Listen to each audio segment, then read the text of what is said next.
Le conflit impliquant l'Iran, qui a inclus des opérations américaines et israéliennes au début de cette année pour dégrader les capacités nucléaires et balistiques de Téhéran, s'est terminé par un cessez-le-feu. Un cessez-le-feu très fragile et instable signé en juin. Plusieurs pays européens ont imposé des limitations à l'utilisation des bases américaines sur leur territoire pour des actions contre l'Iran, démontrant une réticence à offrir un soutien logistique complet. En même temps, les exigences américaines de contrôle sur le Groenland ont provoqué une crise distincte. Le président Donald Trump a réitéré la nécessité de la souveraineté américaine sur le territoire danois pour des raisons de sécurité nationale dans l'Arctique, évoquant des droits de douane punitifs contre les pays européens qui ont résisté. Bien qu'un accord préliminaire ait été conclu au début de cette année, l'épisode a laissé une trace de méfiance. Cela a provoqué une réaction, les dirigeants européens qualifiant les propositions initiales de dangereuses et s'unissant pour défendre la souveraineté danoise. Ces divergences ne datent pas d'aujourd'hui et ne sont pas dépourvues de toute stratégie. Elles reflètent des différences plus larges concernant le niveau d'implication européenne dans les opérations américaines au Moyen-Orient, ainsi que le partage des responsabilités de défense dans l'Atlantique Nord et les objectifs de transition. La construction d'une grande défense continentale. Donald Trump a publiquement lié le manque de soutien européen, dans le cas de l'Iran, à la question du Groenland, remettant en question la volonté de l'OTAN de répondre lorsque cela est nécessaire. Le résultat a été une alliance sous tension. Précisément au moment où ses membres doivent coordonner des réponses face à des menaces persistantes, comme la Russie en Ukraine et la nécessité de capacités militaires plus robustes. Dans ce contexte, les dirigeants des 32 pays de l'OTAN se réunissent en ce moment à Ankara, en Turquie, les 7 et 8 juillet. Le sommet se déroule au complexe présidentiel Beytepe, siège du président Recep Tayyip Erdogan, et comprend un forum de l'industrie de la défense que les organisateurs décrivent comme le plus grand de l'histoire de l'Alliance. Le secrétaire général de l'OTAN, Mark Rutte, a ouvert les travaux mardi avec un discours qui a souligné les progrès réalisés depuis le sommet de La Haye de l'année dernière. Là-bas, les alliés avaient convenu d'augmenter les investissements dans la défense à 5% du PIB d'ici 2035. Répartis, bien sûr, en 3,5% pour la défense proprement dite et 1,5% pour les dépenses liées à la sécurité. Les chiffres présentés à Ankara montrent que les alliés européens et le Canada ont déjà obtenu des résultats concrets. En 2025, l'investissement principal dans la défense de ces pays a augmenté de près de 20% par rapport à l'année précédente, soit l'équivalent de 139 milliards de dollars supplémentaires.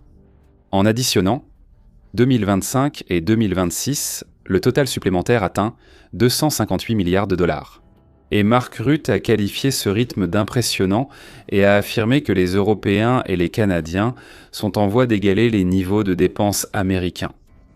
Certains pays, comme la Pologne, les pays baltes et l'Allemagne, sont déjà bien au-dessus des objectifs précédents ou avancent à un rythme accéléré. L'Allemagne, par exemple, devrait doubler ses investissements d'ici 2029, dépassant 150 milliards d'euros par an. Si vous souhaitez avoir un accès complet aux analyses et aux contenus exclusifs, comme des vidéos, des shorts et des lives qui ne sont pas accessibles au public, devenez membre de la chaîne pour seulement 7 réés par mois. Le Forum de l'industrie de la défense à Ankara sert à transformer l'argent en équipements concrets. Les alliés prévoient d'annoncer des contrats d'une valeur de plusieurs dizaines de milliards de dollars. Parmi les points forts figure le remplacement de la flotte vieillissante d'avions AVAX américains par les systèmes suédois de haute technologie GloboEye de Saab. Ces plateformes d'alerte aérienne avancée et de contrôle de bataille sont essentielles pour détecter les menaces aériennes et de missiles à grande distance, fournissant une image tactique commune aux forces de l'OTAN. Des pays comme les pays baltes annoncent des programmes de plus de 3 milliards d'euros, incluant une coopération avec la Belgique dans la défense aérienne et avec le Royaume-Uni pour des navires. La Turquie, en tant qu'hôte, profite de l'occasion pour présenter ses propres capacités. Le système intégré de défense aérienne Steel Dome, Les drones Baykar, éprouvés lors de conflits récents, et le chasseur national KN sont mis en avant. Les exportations turques dans le domaine de la défense ont dépassé 10,5 milliards de dollars récemment, plus de la moitié étant destinée aux alliés de l'OTAN. Il y a également des attentes concernant des avancées bilatérales entre Washington et Ankara, y compris la possible autorisation des moteurs américains F-110 pour le programme KN, et des discussions claires sur le retour au programme F-35. Malgré l'achat précédent de systèmes S-400 russes par la Turquie, il semble que cela soit en train d'être résolu. Un paquet de 700 millions de dollars portant sur des moteurs a déjà reçu la notification du département d'État américain.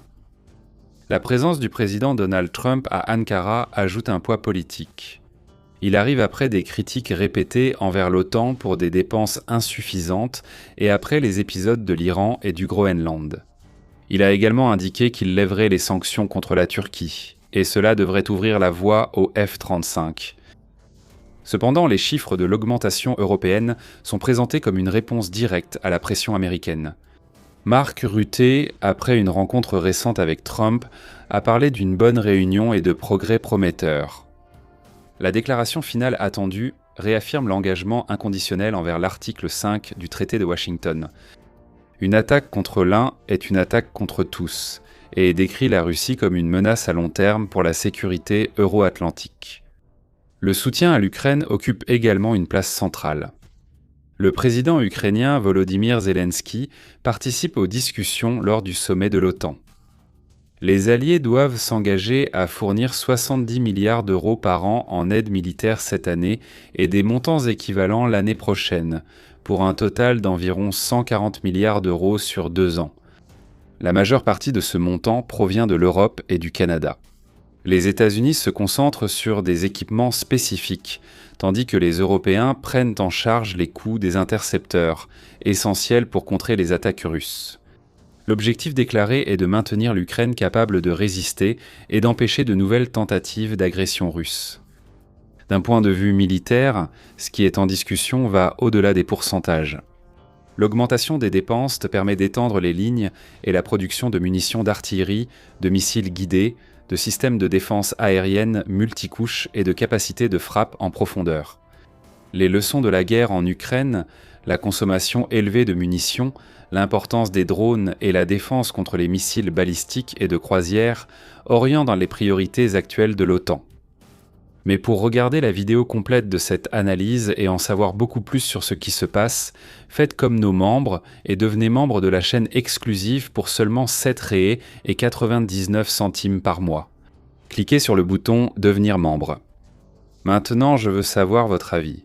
Selon vous, qu'est-ce qui est le plus critique pour la sécurité européenne dans les prochaines années? Activez les notifications.